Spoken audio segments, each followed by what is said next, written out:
Oui, le début de saison était satisfaisant. Alors là, on avait terminé sur une défaite en championnat contre Limonest.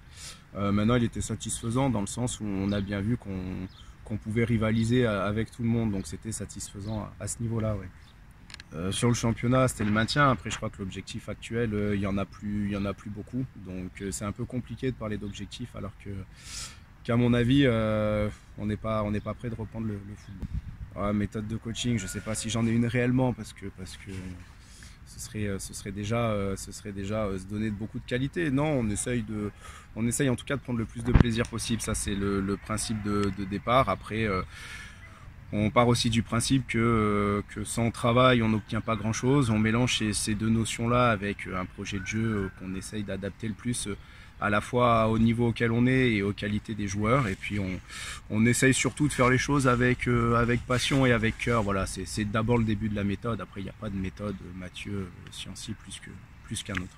Ouais, alors le club est conscient que sur la jeunesse, que sur la formation, il y a vraiment du travail à faire. Il y a un retard qui a été pris ces dernières années. Le club essaye d'y remédier. Après, on sait très bien qu'en jeune, les choses ne changent pas du jour au lendemain.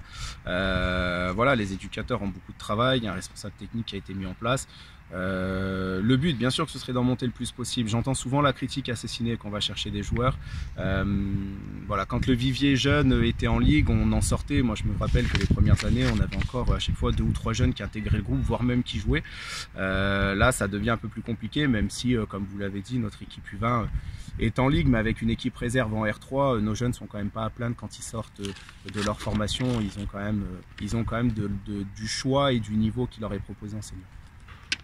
Là, alors là, sur le premier confinement, très sincèrement, on a assez vite compris que ça allait pas reprendre avant un bon moment. Donc on a d'abord priorisé l'aspect sanitaire et puis on a fait couper les joueurs parce que c'est jamais simple de s'entraîner sans visibilité. Aujourd'hui, on s'entraîne en respectant toutes les contraintes du mieux possible. Après, le but, c'est plus de se voir et de maintenir une relation et un lien social que de s'entraîner à une éventuelle reprise. Voilà, aujourd'hui, c'est à peine de l'entretien qu'on fait dans le sens où, de toute façon, entre les contraintes des uns et des autres, il y a des joueurs qui peuvent absolument pas s'entraîner dans la période actuelle, que ce soit par le couvre-feu ou par tout ce qu'on propose. Donc honnêtement, on est sur du lien social plus que sur de la compétition.